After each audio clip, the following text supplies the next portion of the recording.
Welcome back to Catalina 27. This episode is about fitting a windlass to an anchor locker equipped 27. I chose to fit a Lewmar V700 after I found out it weighs only 14 pounds and draws less than 30 amps. 14 pounds, that's amazing. The importance of keeping the weight down on a Catalina 27 cannot be overstated. Sailing past those blue water pigs in light air is reward enough. It just makes the boat so much more enjoyable to sail. So, with the 5-year warranty and all stainless topside, it's a no-brainer. After I bought it, I realized that it's compatible with 3 different chain specs: 6mm, 7mm, and 1/4 inch. Although I'm sure they're very, very close to each other. I haven't checked yet, but yeah, so that'll be a big plus, replacing the chain in the future. Depending on where you're at, some chains not going to be available while others are. And the fact that you can have 3 different specs of the hundreds of chain specs out there is a bonus. So here's mostly what you'll need to install it. Just make sure you use the right gauge and quality of wire. It matters a lot. So it comes with a circuit breaker, an OK solenoid, an excellent rocker switch, and a fixings kit. I don't know what that is. It's nuts, apparently.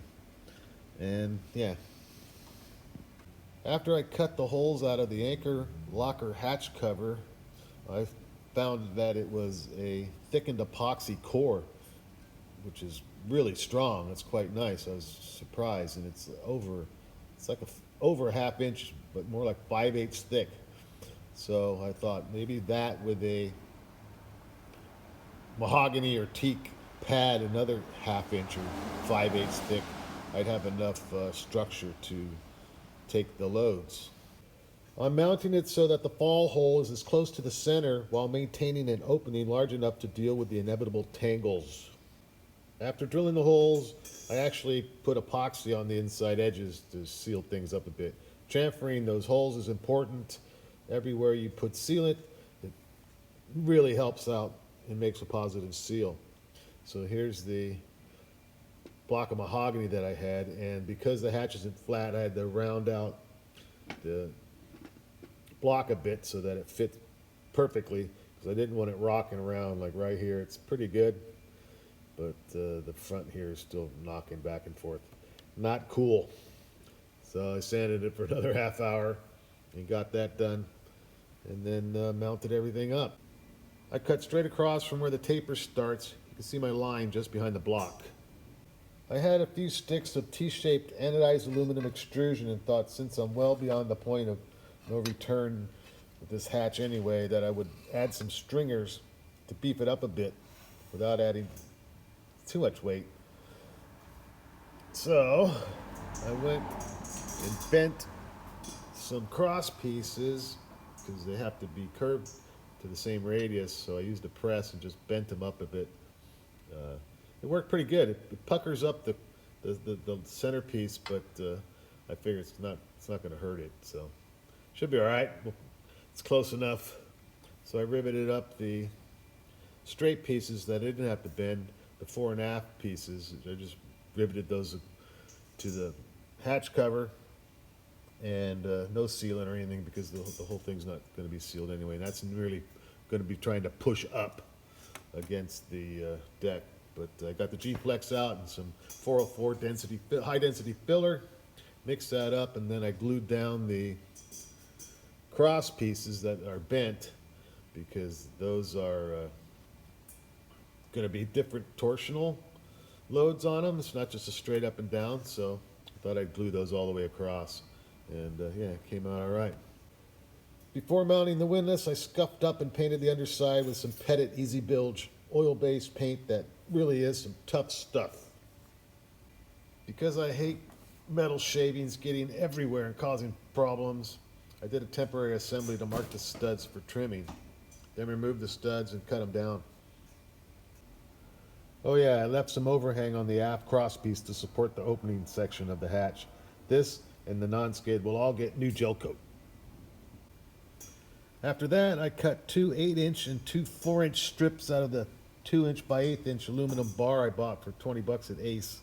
Rounded the corners, scuffed the top and bottoms, then broke out the 3M 4000 UV Fast Cure and ran a bead on the bottoms and riveted those down, making sure to catch the outer flange of the stringers underneath with long aluminum dome head 3/16 rivets. Probably should have went with countersunk, but I already had the dome head one, so yeah. Then, using a little bit too much sealant, I mounted the Windlass. Then I bought a 100 amp Blue Sea Systems bus bar, cut the bus bar in half, put a piece of nylon in the gap, and connected up the 6 gauge and the 10 gauge wire from the motor. Then I mounted the circuit breaker and the solenoid contactor, they call it. Your boat will be different, but there's the Windlass rocker switch. I'll put that in somewhere else. I'm not sure yet. But I'm going to go with the wireless. Now, there's a bunch of cheap ones you can get, and they're even waterproof, but they're like 20 bucks on Amazon. I'm going to go with one a little cheap, a little more expensive from a non-Amazon supplier and see how that goes. These remotes float, so I'm going to mount it, the control unit, right above the circuit breaker there. One downside I did notice is that hole on top of the Gypsy cover that looks like it'll accept a standard winch handle, so you can crank it up manually if you lose power or whatever, malfunctions, whatever. You should be able to crank it up with a winch handle. Be a pain in the ass, but it'll work. This one, that's not the case.